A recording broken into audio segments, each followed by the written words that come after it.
सत्संग में अपने अंदर जो शंका हो रही है या किसी प्रकार की शंका है या किसी प्रकार का प्रश्न है, तो केवल सत्संग में बिना पूछे हुए उसका उत्तर, उसका जवाब मिल जाता है।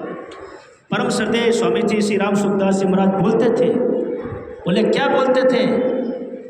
बोले कई लोग ऐसा विचार करते हैं, बोले तो सत्संग स्वामी जी ने तो केवल मेरे लिए कहा है, और बात भी सही है। कभी कभी आपने देखा होगा जब सत्संग में आने से पूर्व कई बार ऐसी चर्चा होती है, ऐसी शंका होती है, और सत्संग जाने के बाद उस शंका का निवारण होता है बिना पूछे।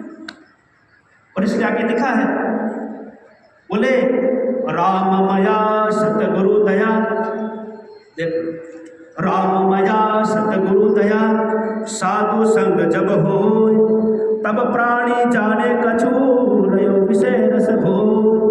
कितना स्पष्ट लिखा। बोले जो सत्संग मिलता है मूल में क्या है? बोले मूल में राममया सतगुरु दया, साधु संग जब होय तब प्राणी जाने कछु रयो विषय रस भोय। बोले भगवान की विशेष कृपा होती है और सतगुरु की दया होती है, तब जाकर के आपको हमारे को ऐसा सत्संग सुनने का, करने का अवसर लाभ मिलता है। यही तो बात रामचरितमानस में आई ना, बड़े भाग पाय बसत संगा, बिना ही प्रयास होई भव भंगा। बड़े भाग पाय बसत संगा, बिना ही प्रयास होई भव भंगा। सत्संग में और सत्संग जो मिलता है बड़े भाग्य से मिलता है। और तो और सत्संग आकर बैठ जाओ, किसी प्रकार की अशांति, किसी प्रकार की हलचल, किसी प्रकार का शंका, किसी प्रकार का प्रश्न सब हल हो जाए।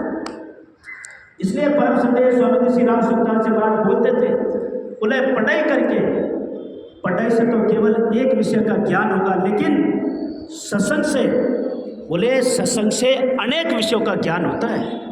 और ये सत्संग जब राममया सतगुरु दया, राम जी कृपा होती, तब जाकर के अपने को सत्संग मिलता है। और संतों ने क्या कहा है?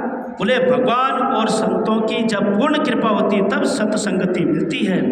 संत विसूत मिला ही पारिते ही, चितवहि राम कृपा कर दे।